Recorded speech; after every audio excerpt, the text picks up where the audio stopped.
Alright, now we're probably on Planet Kragg for the Tugs for Less Destructapalooza. You know, it says something that us going to a death arena is actually where the tone seems to be lightening up. Mostly because the comedy relief is being reliant on, poor guy, on the Tugs for Less rather than Ratchet and Clank themselves. Poor guy. Maybe we should help him out and he'll reward us. This is from the devs of the Spyro games. I'd say percussive maintenance is more, recommended. I see. We're proving that Crash to Insanity was right with the spanking.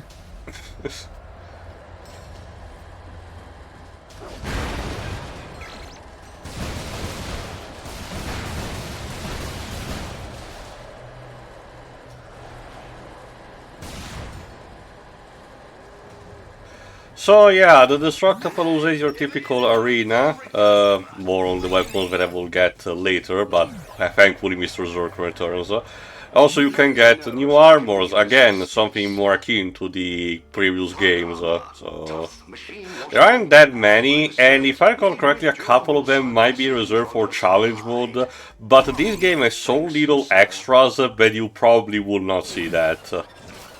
You know, I'll admit, one thing I do wish that we could eventually get is a crafting mechanic where, again, you can choose the appearance of the suit you get, but you can also alter the stats as you please. From the little that I tried for myself for the gameplay, because it's been a while, so I remember entirely, Rift Apart does something a bit akin to Mega Man X, where each individual part can be put, a bit similar also to Size Matters, each individual part can be put in a cosmetic kind of way, but you get the bonus if you have a complete set or team.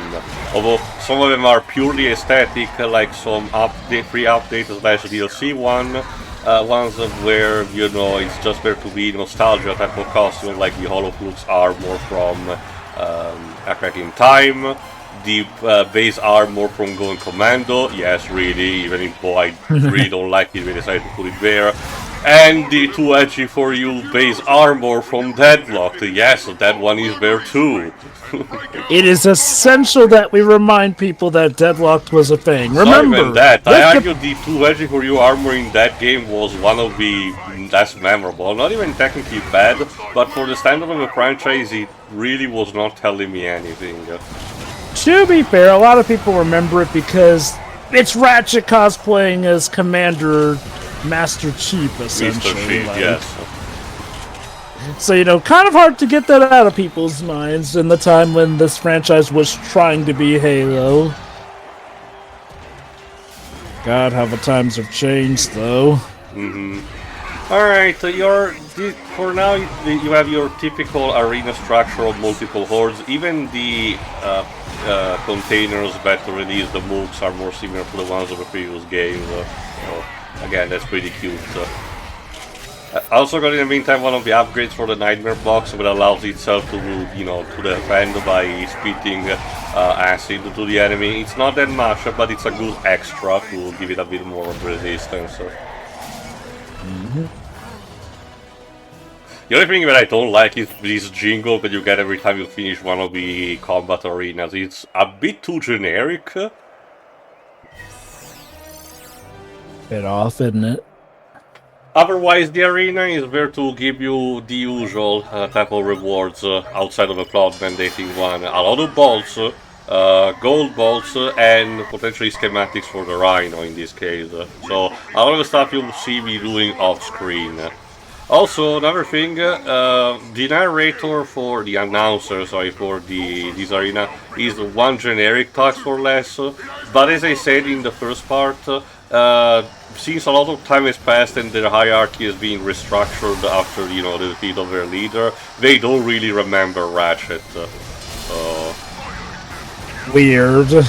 Again, you could... Maybe we can assume that this is like a new generation of the gang, basically. Again, they're abandoned mercenaries at their core anyway, so it's more of a case of, fresh meat. Of course, you can make the argument of, well, that makes them might as well be a complete original team, of mercenaries, but I'm fine still with it, because they still kept the appearance and the technology that they use. Look, I've said it before and I'll say it again. After Ratchet Free, the series did have a bit of an issue with continuity, be it characters that they either forgot about or just left to the wayside, or some weird continuity snafus. Nothing too egregious for the most part, save for a few exceptions, but again, I do notice that while Ratchet and Clank thankfully didn't suffer massively in quality, it really does feel like almost any game series has that free game rule where the first 3 games are the most tightly knit, and then after that 3rd game, stuff becomes a toss-up every now and then.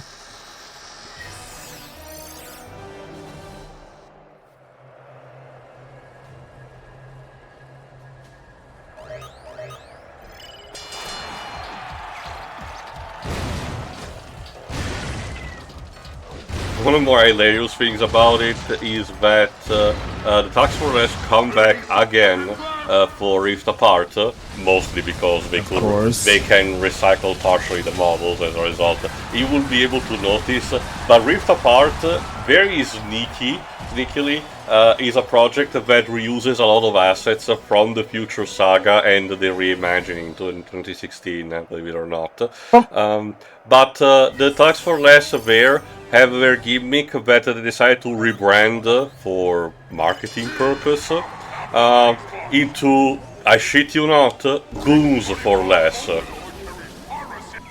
Get it? Because I guess Bugs is too violent a term? Possible, but bad timing because it was literally just before people started rediscovering one of the original terms for gooning. And now, given how people more so use the term goon in its verb version, Goons for Less implies that, well, they can't last long, let's just say. The lesson that you need to take from all of this is that the language is bullshit at the end of the day. Honestly, the lesson I seem to get from it is that at some point everything will just become an allegory for sex or genitalia. And most of Europe will tell you, wow, took you long enough. Yeah, that's a fair point. Holy cow, the fact that I can go beyond a hand count of terminology for genitalia over there is, well, I don't know whether I should salute you guys or maybe that's it. Maybe when the Tower of Babel fell, the English people were the more, crude ones. I don't know what to tell. Alright, we just need to defeat this big guy and the jetpack is ours.